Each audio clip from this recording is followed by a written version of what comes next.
अस्सलामुअलैकुम बच्चों, कैसे हैं आप सब। उम्मीद करती हूँ खैरियत से होंगे। आज हम पढ़ेंगे उर्दू और आज का हमारा सबक है हकीम अजमल खान। दिल्ली में एक बड़े नामी हकीम थे। हिंदू मुसलमान सब उनकी इज़्ज़त करते थे। उनका नाम अजमल खान था। दिल्ली में एक बड़े हकीम थे, हिंदू मुसलमान सब उनकी इज़्ज़त करते थे और उनका नाम क्या था? अजमल खान। हकीम साहब सन 1864 में पैदा हुए थे और 63 साल की उम्र में अचानक दिल की हरकत बंद हो जाने से सन 1927 में इस दुनिया से उठ गए। ये कब पैदा हुए थे? सन 1864 में पैदा हुए थे और 63 साल की उम्र में अचानक दिल की हरकत बंद हो जाने से सन 1927 में ये इंतकाल कर गए। अगर आपको हकीम साहब का थोड़ा सा भी हाल बताया जाए तो पूरी किताब बन जाएगी, इसलिए उनके बारे में सिर्फ 2-4 बातें आपको बताते हैं। क्या बताया जा रहा है आपको कि अगर आपको हकीम साहब का थोड़ा सा भी हाल बताया जाएगा तो एक पूरी किताब बन जाएगी, इसलिए आपको उनके बारे में सिर्फ 2-4 ही बातें बताते हैं। एक ज़माना तक लोग हकीम साहब को सिर्फ एक अच्छा हकीम मानते थे। उनके मुकाबले का हिंदुस्तान में कोई हकीम ना था। एक ज़माने तक लोग हकीम साहब को सिर्फ हकीम साहब ही मानते थे और उनके मुकाबले का हिंदुस्तान में कोई भी हकीम नहीं था। नवाबों राजाओं से माहाना हज़ारों की रकमें बंधी हुई थी। उनके दिल्ली से बाहर जाने की रोज़ाना 1000 रुपये फ़ीस मुकर्रर थी। आप समझते होंगे कि इतना बड़ा तबीब सिर्फ अमीरों ही का इलाज करता होगा, गरीबों को उससे क्या फ़ायदा पहुंचता होगा, लेकिन ऐसी बात नहीं है। हकीम साहब जो कुछ कमाते अपने अजीज़ों और गरीबों की मदद और कौमी कामों में खर्च कर देते। दिल्ली में या उसके आसपास किसी गरीब के घर जाते तो इलाज का एक पैसा ना लेते। वो क्या बता रहे हैं यहाँ पर कि नवाबों और राजाओं से माहाना हज़ारों रुपए की रकमें बंधी हुई थी, लेकिन आप ये मत सोचो कि वो सिर्फ अमीरों ही का इलाज करते होंगे और इससे गरीबों को क्या मदद मिलती होगी। तो ऐसा नहीं है। हकीम साहब जो कुछ भी कमाते थे वो गरीबों की मदद और कौमी कामों में खर्च कर देते थे और दिल्ली में या उसके आसपास किसी गरीब के घर जाते तो इलाज का एक भी पैसा नहीं लेते थे।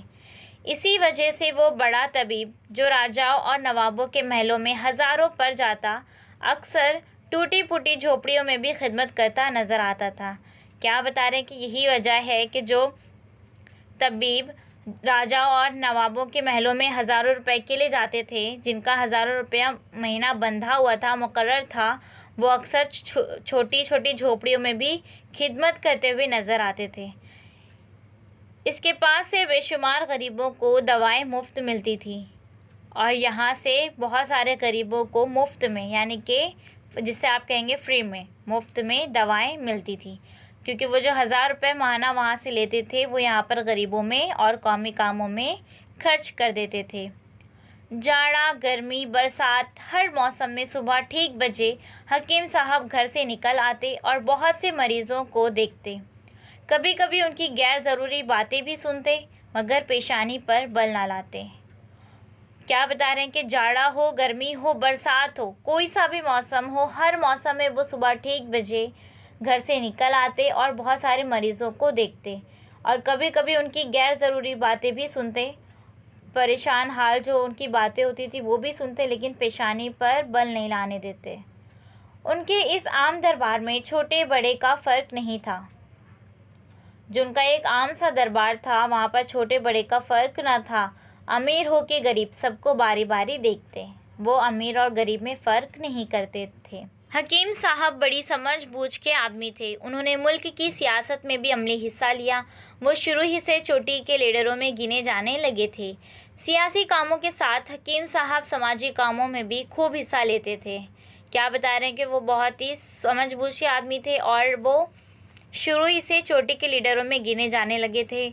सियासी कामों के साथ साथ हकीम साहब समाजी कामों में भी बहुत हिस्सा लेते थे। औरतों की तालीम के वो बड़े हामी थे। वो हमेशा हिंदू और मुसलमानों में इत्तेहाद और इत्तेफाक के लिए कोशिश करते रहे। सन 1919 में जलियांवाला बाग के मुकाम पर अंग्रेज़ों ने बहुत से हिंदुस्तानियों को कत्ल कर दिया था। हकीम अजमल खान ने हिंदू और मुसलमानों के इस कत्ल आम के ख़िलाफ़ सख्त एहतजाज किया। हकीम साहब ऑल इंडिया मुस्लिम लीग के सदर थे। उन्हें इंडियन नेशनल कांग्रेस का भी सदर बनाया गया था। वो सोच समझकर सियासत के मैदान में आए थे, इसलिए उन्होंने बड़ी बेजिगरी से काम किया और आखिर दम तक मुल्क को आज़ाद कराने के लिए सियासत के मैदान में जमे रहे। क्या बता रहे हैं कि वो हमेशा हिंदू और मुस्लिम में इत्तेहाद करना चाहते थे। और जब सन 1919 में जलियांवाला बाग के मुकाम पर अंग्रेज़ों ने बहुत सारे हिंदुस्तानियों का कत्ल किया, तो वो हिंदू और मुसलमानों के इस कत्ले आम के ख़िलाफ़ सख्त एहतजाज किए, यानी कि उनके ख़िलाफ़ गए। वो बहुत सोच समझकर सियासत के मैदान में आए थे, इसलिए वो बड़ी बेजिगरी से काम करते रहे और आखिर दम तक मुल्क को आज़ाद कराने के लिए सियासत के मैदान में जमे रहे। हकीम साहब लोगों की खिदमत ही को सबसे बड़ा काम समझते थे और ख़िदमत के मौके को कभी हाथ से ना जाने देते। हकीम साहब कैसे मिजाज के थे? वो लोगों की खिदमत ही को सबसे बड़ा काम समझते थे। उन्हें ऐसा लगता था कि अगर हम लोगों की खिदमत करेंगे यही सबसे बड़ा काम है, और ख़िदमत का जो भी मौका उनके हाथ आता वो उसे हाथ से ना जाने देते। एक मरतबा दिल्ली में कोई वबाई मर्ज़ फैला। वबाई मर्ज़ यानी कि एक ही वक्त में बहुत सारे लोगों को जो बीमारी हो जाती है उसे क्या कहते हैं? वबाई मर्ज़। तो एक दफ़ा क्या हुआ, दिल्ली में भी कोई वबाई मर्ज़ फैला। इस मर्ज़ में ख़ानदान के ख़ानदान साफ़ हो गए। घर घर मातम था, कोई किसी की खबर लेने वाला ना था। दिल्ली पर ऐसी आफत आई कि अच्छे अच्छों के औसान ख़ता हो गए। ऐसे नाजुक वक्त में भी हकीम साहब लारियों में दवाइयाँ बांटते फिरते रहे। उनको अपनी जान की कुछ परवाह न थी, क्योंकि हकीम साहब की क्या सोच थी कि लोगों की मदद करना, खिदमत करना ही बहुत बड़ा काम है, और वो खिदमत के मौके को कभी हाथ से नहीं जाने देते थे। और यही वजह है कि जब दिल्ली में एक वबाई मर्ज़ फैला और इस मर्ज़ में इतने लोगों की मौत हो गई, घर घर मातम हो गया, कोई किसी की खबर नहीं ले रहा था, उस वक्त भी, ऐसे नाजुक वक्त में भी हकीम साहब दवाइयाँ बांटते फिरते रहे, जबकि उनको अपनी जान की कोई परवाह नहीं थी। उन्होंने दिल्ली का यूनानी और आयुर्वेदिक तिब्बी कॉलेज कायम किया और उससे खूब तरक्की दी। इस कॉलेज को अपना दवाखाना भी दे डाला, जिसका सालाना मुनाफा लाखों रुपए था। मुसलमानों की जदीद तालीम के लिए अलीगढ़ में जामिया मिलिया इस्लामिया की बुनियाद डाली गई। बाद में ये इदारा दिल्ली मुंतकिल कर दिया गया। हकीम साहब इसके पहले वाइस चेयरमैन मुकर्रर किए गए। कौन? हकीम साहब।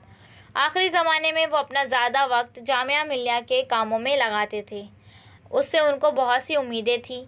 आगे चलकर उनकी उम्मीदें पूरी हुई और आज जामिया मिलिया इस्लामिया मुसलमानों का एक बड़ा अदारा बन गया है। ऐसे लोग रोज़ रोज़ पैदा नहीं होते। आज हकीम साहब नहीं हैं, लेकिन उनकी याद लोगों के दिलों में ज़िंदा है। ऐसे लोग क्या बता रहे हैं कि ऐसे लोग रोज़ रोज़ पैदा नहीं होते। आज हकीम साहब इस दुनिया में नहीं हैं, लेकिन फिर भी उनकी याद लोगों के दिलों में ज़िंदा है। क्यों? क्योंकि जो लोग खिदमत करते हैं, जो लोग कितना भी नाजुक वक्त हो फिर भी साथ देते हैं, ऐसे लोग रोज़ रोज़ पैदा नहीं होते, लेकिन उनकी याद दिलों में हमेशा ज़िंदा रहती है। तो उम्मीद करती हूँ आपको ये सबक अच्छी तरह से समझ में आ गया होगा। जल्द ही मिलेंगे एक नई वीडियो के साथ। अल्लाह हाफिज़। Please subscribe the channel and press the bell icon.